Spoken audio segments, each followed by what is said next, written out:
Halo guys, David di sini dan ini adalah Lenovo Vibe P1 Turbo, HP dengan baterai 5000 mAh. Tahun ini HP dengan baterai besar memang sedang ngetren. Tiap merek mulai saling beradu soal punya siapa yang paling besar dan paling tahan lama. Seolah mereka sedang ngobrol yang jorok-jorok. Tapi yang untung ya kita juga, kita memang butuh HP yang bisa diandalkan setiap saat, apalagi kalau sedang memakai GPS di daerah asing tapi baterainya malah habis. Seperti yang pernah saya alami dan itu sangat merepotkan. Sebelum saya menceritakan pengalaman memakai HP ini, kita lihat dulu spesifikasinya, yang tentu saja dicontek dari tulisan di kotaknya. Prosesornya Snapdragon 616, GPU Adreno 405, RAM 3GB, memori internal 32GB yang bisa diperbesar hingga 128GB, layarnya 5,5 inci dengan resolusi Full HD dan sudah dilapisi Corning Gorilla Glass 3. Kamera belakangnya 13MP, kamera depan 5MP, ada FM radio, USB OTG, punya sensor sidik jari, dan tentu saja baterai 5000 mAh yang jadi pemeran utama P1 Turbo. Sekarang fisiknya. Di bagian kanan kita akan menemukan tombol volume dan power yang walaupun sedikit goyang tapi enak ditekan. Di bagian depan ada tombol home yang kokoh tapi nggak enak ditekan. Kita harus pas menekannya di bagian tengah agar terasa pas.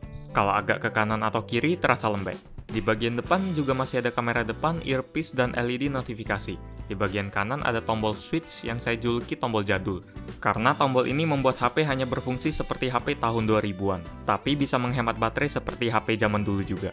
Di bagian atas ada lubang jack 3,5 mm plus mikrofon, dan di bagian bawah ada lubang micro USB, speaker di sebelah kanan, dan mikrofon di sebelah kiri. Di bagian belakang yang mirip dengan desain STC ini ada kamera, dual tone flash, NFC, dan logo lainnya. Di bagian belakang ini juga tersembunyi slot untuk 2 nano SIM dan micro SD. Saya sangat suka penempatan seperti ini. Desain unibody HP ini menggunakan bahan logam yang terasa kuat saat digunakan dan agak licin, sama seperti HP lain yang memakai logam. Walaupun tidak menggunakan panel AMOLED seperti Samsung yang biasa saya gunakan, layar LCD di P1 Turbo tetap dapat memberikan tampilan yang baik. Viewing angle-nya pun sempurna. Mau dimiringkan seperti apapun, isinya juga masih terlihat. Walaupun warnanya tidak sekontras AMOLED, tapi tidak sedikit orang yang lebih suka dengan tampilan warna yang lebih sopan seperti ini. Ini juga menjadi HP pertama yang fitur fingerprint-nya saya manfaatkan. Pertama kali, sistem registrasi sidik jarinya terasa rumit karena harus dilakukan berkali-kali. Tapi saat selesai, saya selalu menggunakannya untuk membuka kunci HP ini. Bukan karena saya so aman sih, tapi lebih karena faktor kecepatan. Tinggal tempelkan jari ke tombol home, HP-nya akan langsung terbuka. Buat saya ini lebih nyaman daripada double tap to wake, fitur yang juga dimiliki HP ini. Apakah bobot HP ini berat? Yap, lebih berat jika diadu dengan kebanyakan HP lain. Tapi saya sih sudah terbiasa dan HP lain malah terasa ringan. Saya malah lebih mempermasalahkan teksturnya yang terasa licin ketika tangan saya agak berkeringat. Sekarang kita ke topik utama, baterainya. Angka goceng memang terasa fantastis kalau kita lihat HP lain yang masih berkapasitas 2000 atau 3000-an. Memang saya merasakan daya tahan yang cukup berbeda dibandingkan kebanyakan HP lain yang pernah saya review. Di malam hari, sisa baterai 20% pun masih memberikan ketenangan bagi saya untuk menonton YouTube selama 1 jam lebih hingga waktunya tidur. Waktu screen on time untuk P1 Turbo berkisar di antara 7-8 jam. HP ini bisa melewati pemakaian normal dalam 1 hari dengan mudah, dan masih menyisakan sisa baterai sekitar 40%. Kecuali Anda adalah game berat, supir taksi, atau Gojek yang selalu menggunakan HP ini sebagai GPS seharian. Charger bawaan HP ini yang menawarkan Rocket Charging, memang bisa mengisi 0-60% dalam waktu 1 jam.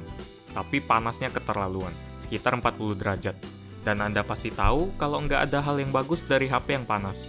Saya memilih untuk mencas HP ini dengan charger lain yang lebih lambat saat tidur. Kesimpulan dari baterai HP ini, kapasitasnya memang nggak bohong deh. Untuk software, nggak banyak yang bisa saya ceritakan. Saya nggak suka dengan Vibe UI bawaan Lenovo karena tampilan ikonnya. Ini sih lebih ke masalah selera saja. Tapi saya langsung menggantinya dengan icon dari Nova Launcher. Mayoritas dari penggunaan P1 Turbo terasa mulus dan sama sekali tidak ada masalah, kecuali untuk game berat seperti Lara Croft Go. Pengaturan grafis yang tertinggi akan membuat P1 Turbo kepayahan, tapi untuk medium sih masih oke.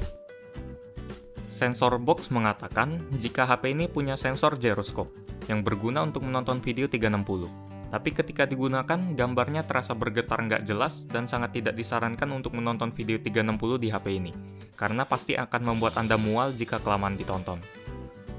Nah, bagaimana dengan kamera?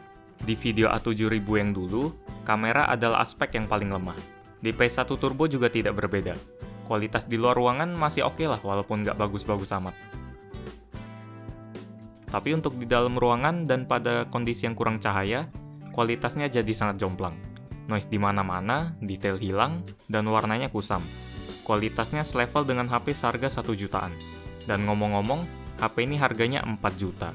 Rasanya kualitas kamera seperti ini tidak bisa diterima. Dengan adanya kekurangan di sektor kamera, kesimpulan saya adalah sayang sekali. Saya sangat suka dengan PS1 Turbo dan berniat untuk menjadikannya HP utama, tapi nggak jadi karena kualitas kameranya. Soal tidak bisa bermain game berat, saya tidak terlalu peduli karena saya bukan gamer berat. Lagi pula kalau grafisnya diturunin sedikit, gamenya pasti lancar jaya kok. Selama layarnya bagus, performa keseluruhan mulus, dan sanggup dipakai seharian dengan perasaan tenang, itu sudah keren. HP ini recommended bagi Anda yang memerlukan hal-hal itu, tapi sangat tidak cocok buat Anda yang suka memotret menggunakan HP seperti saya.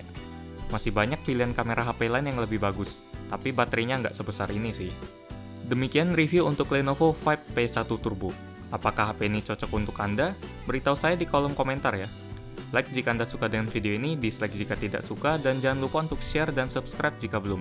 Jika punya pertanyaan, langsung mention saya melalui Twitter di @thegadgetin karena lewat sana lebih cepat dan gampang. Terima kasih sudah menonton dan sampai jumpa di video selanjutnya. Yo!